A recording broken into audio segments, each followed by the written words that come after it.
Okay, well, we're going to talk about fucking 3-day emergency packs part 3. As I forgot to mention something that I was going to mention, and that is you might want to pack some extra clothing in your bag, but I wouldn't get crazy with it. And like the stuff that I would pack would be extra socks and extra underwear, because just changing your socks and underwear can make you feel 100% better in many cases. Ask anyone who's ever been out for a long time, you know, what would you trade for fucking fresh socks and underwear right now? They'd trade a lot of shit.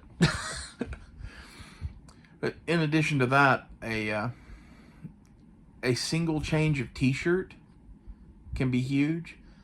In particular, getting a t-shirt that's like blaze orange or something like that, or hot pink, while not being the most fashionable thing in the world, makes you more visible. It's kind of a dual purpose thing at that point. But the reason why I say an extra t-shirt is because every time I've ever gotten caught out in the rain, my pants are relatively dry. My shoes even are relatively dry. My t-shirt is soaked to the bone. And in different situations or whatever, that could be bad. And having the ability to just swap out shirts and hang one up to dry, that's nice. And a t-shirt's pretty cheap, pretty lightweight, can be pretty compact. The pants we wear as men tend to not be so compact, cheap, and light. It would be great to have an extra pair of pants and 5 shirts or something in the bag, but I think that's just unrealistic. But having like a dozen pairs of socks, like 4 or 5 pairs of underwear, and a t-shirt or 2, that's all good shit to have. I mentioned in one of the videos that a pair of work gloves might be nice to have. Gloves of various sorts might be nice to have. The other thing would be whatever shoes you regularly wear, some sort of opposite end of the spectrum shoe might be nice. So if you regularly wear boots, a pair of tennis shoes or a pair of Crocs might be a good thing to have. If you regularly wear tennis shoes, a pair of boots might be a nice thing to have. Or maybe just all of the above, like keep a pair of boots in your truck and keep a pair of Crocs in the bag. And the reason for that is if you do have to move around a lot or hiking a lot or whatever, your shoes that you're wearing are going to be all hot and sweaty and whatever. It'd be nice to air them out and still have something on your feet. For years, what I did was wear boots and carry a pair of Converse All-Stars on my bag. And like, why Converse All-Stars? Well, the Converse, like Chuck Taylor's, the original ones anyway, are super compact shoes when you fold down the tops. Like, they compact away to almost nothing. But yet they're still a pretty real shoe. They aren't like a pair of Crocs or whatever. And they're more compact than a pair of Crocs. In general, I think something like that's the way to go. But I don't wear boots every day, usually in the city. So I'd probably keep boots with my pack. And you need to like take shit like that into account about like, what do I regularly wear? What would I need in addition to that? As far as what boots to get, I would avoid military surplus boots. I would look at hiking boots. I really like Merrell's. There's a bunch of good brands, but that's just the one that I happen to prefer. My winter boots are made by Columbia. I have a pair of semi-useless boots from Columbia too that are kind of more of a summer weight boot that didn't fit my foot well enough to wear all the time. So got those kicking around somewhere too. They're good for very few select things. Like they're kind of like a city boot in my opinion. They don't fit well enough to really take hiking, but they do offer more protection than a tennis shoe, and I've worn them a handful of times. I've got my Merrells still around here someplace, but I don't remember what I did with them. I've had a pair of Merrells that I put about 1 billion miles on that are still in good shape that I really like. So whatever the weather is, vary the type of boots that you're talking about too. Uh, Winter boots are totally different than summer boots, you know.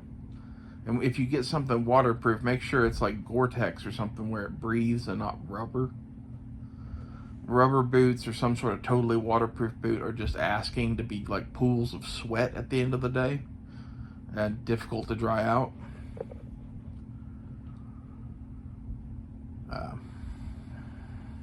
What else? That's about it. That's what I wanted to add. I feel stupid I didn't mention this in the last video, but it was going to be 40 minutes long and I cut it off.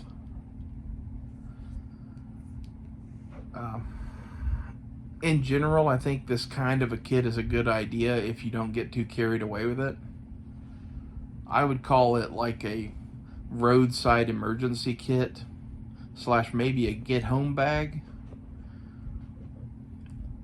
But in my opinion, like as far as getting home, like I'm not really that worried about that for myself, so I don't really focus mine on that. Mine's more like you're too far from home to walk home and now you're waiting for rescue. What's the sort of shit that you'd want to have with you?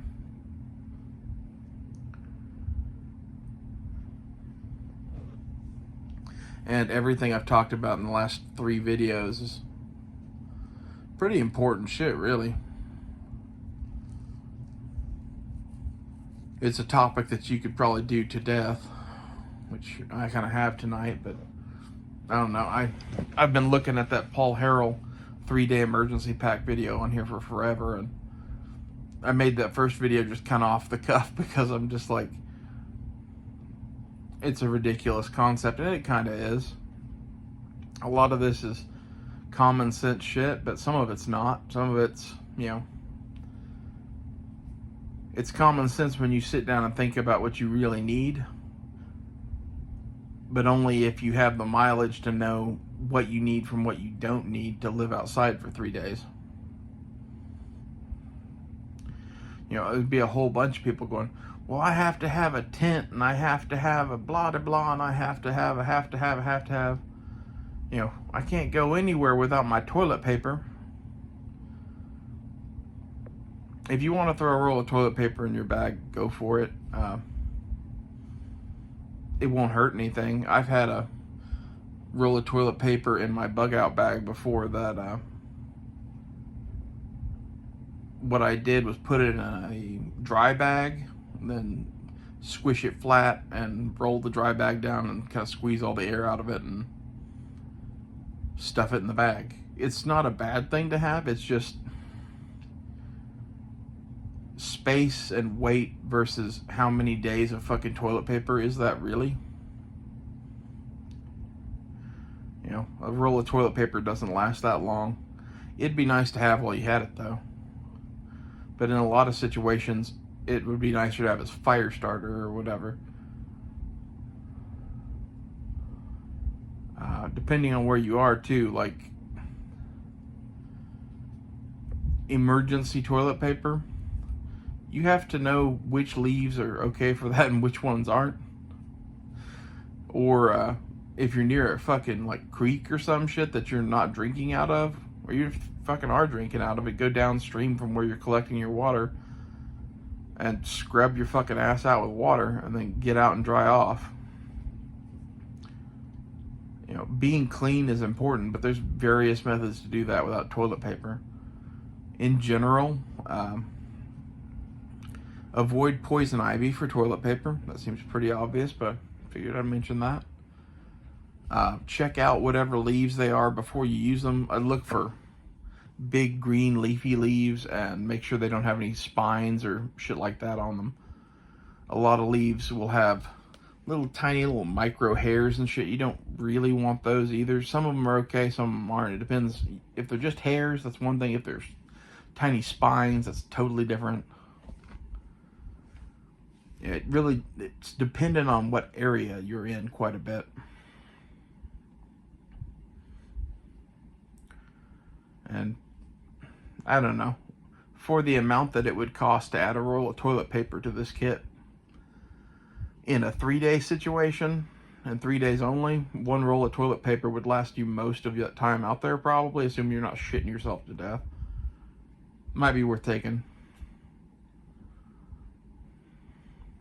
If you're in Arizona, I don't even know what to fucking tell you to use out there. Like, you'd probably have to find some sort of cactus and remove all the spines off it. Fucking do some sort of shit like that. I don't know. I've never chilled in the desert that much. That I was shitting without toilet paper anyway. It's one of those, like, yeah, we're probably just gonna be dirty.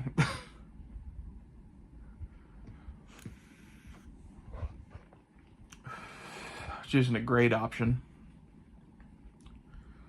And for those going, well, you don't want to pollute your water supply by cleaning off in the stream. Oh, basically, to me, that water is probably too contaminated to drink already. A. B, by doing it downstream, you're minimizing whatever it is that you're getting from the water you're collecting upstream. And C,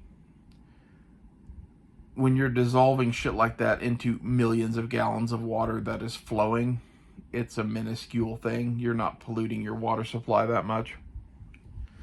And it's better to actually be clean than it is, worry about that. This is why we brought Puritabs and a boiling container and that sort of shit. None of that is ideal, so throw a roll of toilet paper in there. Why the fuck not? If you have any other suggestions, leave them in the comments. I'd be curious to see what people would add. A pair of ice cleats or ice walkers might be nice if you're in that kind of weather. And think about that. Oh, and in the first video I said to just buy some cheap school backpack to put all this in. That's still pretty much my advice, but if you have a better backpack already that you can use for this, use it. The better the backpack is, the better the kit is. I'll see you guys later.